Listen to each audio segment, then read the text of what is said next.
ఇల్లు మన ఆస్తులు మొత్తం అమ్మినా కూడా 10 కోట్లు రావు. ఇల్లు ఆస్తులన్నీ వదిలి వెళ్లాల్సిందేనా? జిల్లా కొని నా పేరు పెడుతున్నారు. చివరికి పిల్లలకి జీడీలు కూడా కొనిపెట్టలేని స్థితికి వచ్చాం.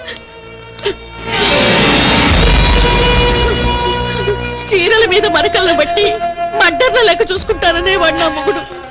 కనీసం ఆ చీరలైనా వదలమనండి. అక్క, అది మా ఆయన బీరు తాగించాక. అక్క లేదు తొక్క లేదు. ఇక్కడ హౌస్ లో గెస్ట్ హౌస్ లో పోతుంటే మా ఆయన పెగ్గేసిన జగ్గు, మా పిల్లాడికి నీళ్ళేసిన మగ్గు, మా ఇంటి ముందు వేసిన ముగ్గు అని ఏంటే వెదవగల లాయరు. వెళ్దాం పదండి.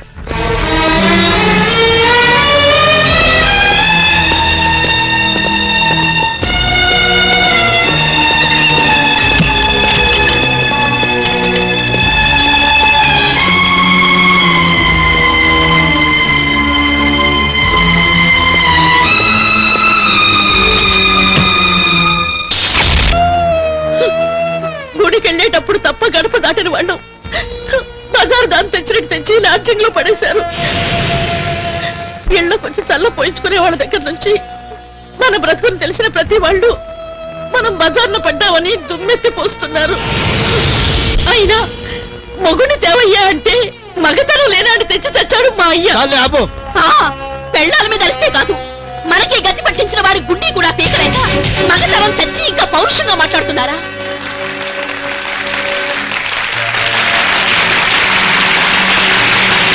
ప్రభుత్వ ఉద్యోగులంటే లంచాల కోసమే పనిచేసే వాళ్ళని, ఆఫీసుని అత్తారీలు చేసుకుని కాఫీలు తాగుతూ కాలక్షేపాలు చేస్తారని, జీతాలు పెంచాలని ఏడాదికోసారి డిమాండ్ చేసి కాదన్న ప్రభుత్వాన్ని దింపేస్తామని బెదిరించే వాళ్ళని, టోటల్ గా గవర్నమెంట్ ఆఫీసులంటేనే ఈ పనికి ఇంత అని బోర్డు పెట్టుకుని కూర్చుని మార్కెట్లని చెప్పుకునే ఈ రోజుల్లో ఒక్క క్షణం కళ్ళు మూసుకుంటే కోట్ల రూపాయలు ఇంటికొస్తాయన్నా కాదని ప్రభుత్వ ధనాన్ని ప్రజాధనంగా చాటి చెప్పిన గణపతి సాటి ఉద్యోగులందరికీ గర్వకారణం.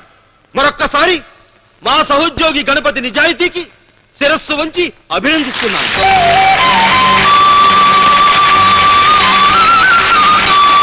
మన జిల్లా పరిషత్ చైర్మన్ గారు గణపతి గారిని సన్మానిస్తారు.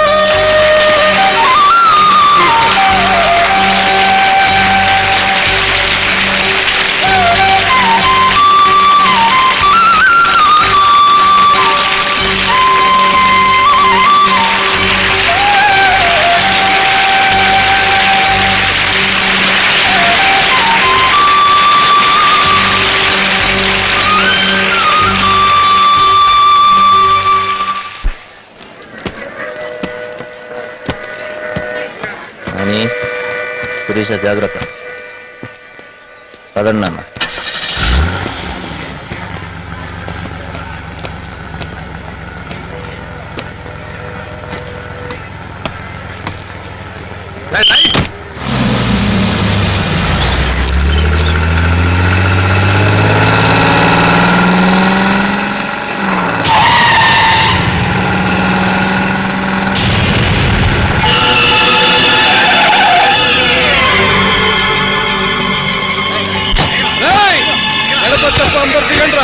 ఎవరండి వాళ్ళు?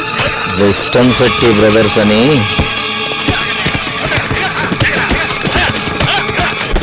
పోలీసులకు ఫోన్ చేయండి. పెళ్ళాం బిడ్డల్ని కాపాడుకునే దమ్ము నీ మొగుడుకుంది గాని పద.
నీలాంటి గూండాల బెదిరింపులకో సూట్ కేసుల్లో డబ్బుకో లొంగిపోయేది కాదురా నా నిజాయితీ.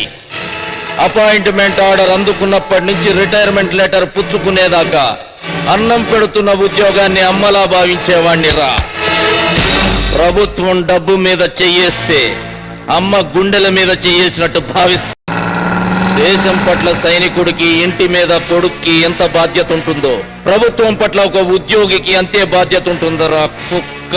నీలాంటి పంది కొక్కులు ఇక్కడ ఖజానాకి కన్నం వేయాలని చూస్తే కత్తిరించి పారేయడానికి గూర్ఖాలా నిలబడ్డవాణ్ణిరా. అంతేగాని మీ ఉడతూపులకి భయపడేవాణ్ణి కాదురా. ఇప్పుడు సరిగ్గా ఊపలేకపోయాం, ఒంటరిగా దొరికినప్పుడు ఊపి చూపిస్తామంటారా?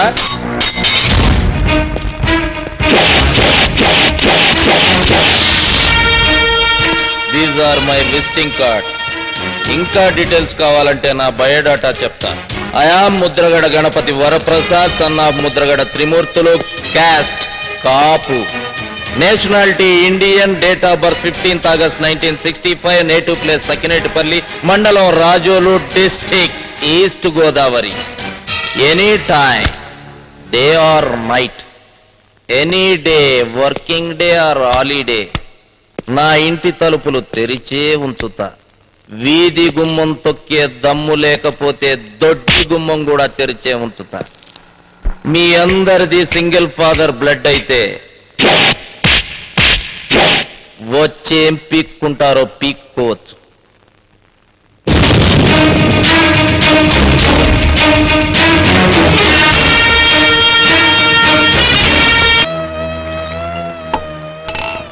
ఇల్లు ఆకలి ఖాళీ చేయించి పెళ్ళాం బిడ్డలతో సహా రోడ్డు మీదకి ఇచ్చి అడ్రస్ చెప్పి మరీ కొట్టిపోయాడు. ఇంకా బతికెందుకు చావు? నా నోరు నొక్కటం కాదు, రూమ్ నుంచి రోడ్డు మీదకి వెళ్ళి చూడు. జనం మన మొహాల మీద ఉమ్ము కాదు ఉచ్చపోస్తారు.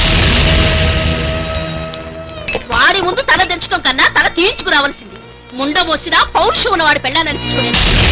తప్ప తాగి జీపెక్కి దుమ్ము రేగొట్టుకుంటూ తిరగడం, ఇంటికొచ్చి పెళ్ళాం పక్కన పడుకోవడానికి తప్ప మీరు పెంచిన మీసాలకు పని లేదు, రోషం అంతకన్నా లేదు. నన్నే కొడతావా? నలుగురు ముందు చావు దెబ్బలు తిని ఏమీ చేయలేక పెళ్ళాన్ని చెంప దెబ్బకుంటే ఆడింకొడివి. ఈవేళ లాడ్జింగ్ లో ఇల్లు పెట్టావు, రేపు మా చేత బిజినెస్ చేయిస్తావు. ఇంత అవమానం పడి బతకడం కంటే దూకి చావడం మంచిది.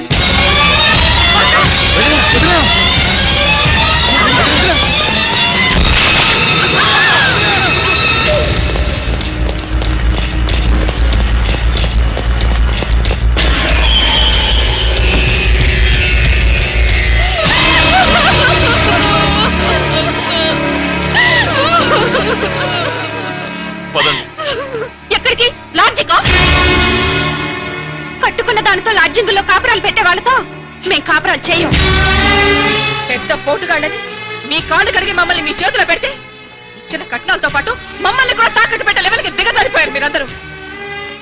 ఇక మీతో మేము రోడ్ల మీద కాపురాలు చెయ్యం. మేము మా పుట్టిళ్ళకి వెళ్ళిపోతాం. మళ్ళీ ఇల్లు కట్టి గృహప్రవేశం శుభలేఖలతో మా పుట్టిళ్ళకి వస్తేనే మీతో వస్తాం. అప్పటిదాకా మీ మొహాలు మాకు మా పిల్లలకి చూపించకండి. చూపించారా చచ్చిపోయిన మా అక్క మీద ఒట్టే. అదండి.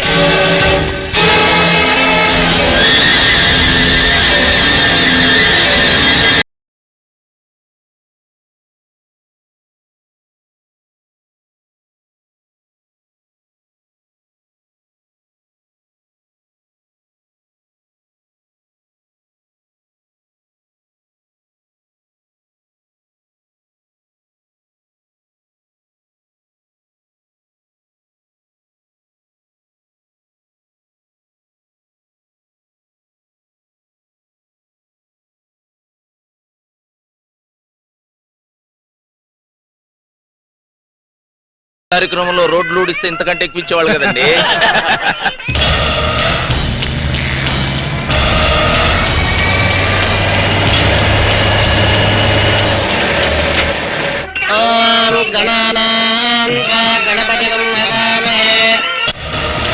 ఈ ఊర్లోకి వెళ్ళడానికి ఈ వంతెన తప్ప వేరే దారి లేదండి.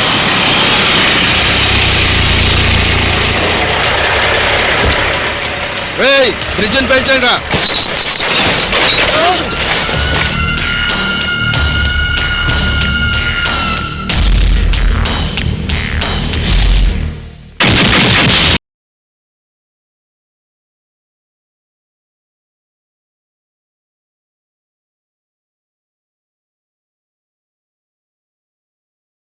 Thank you.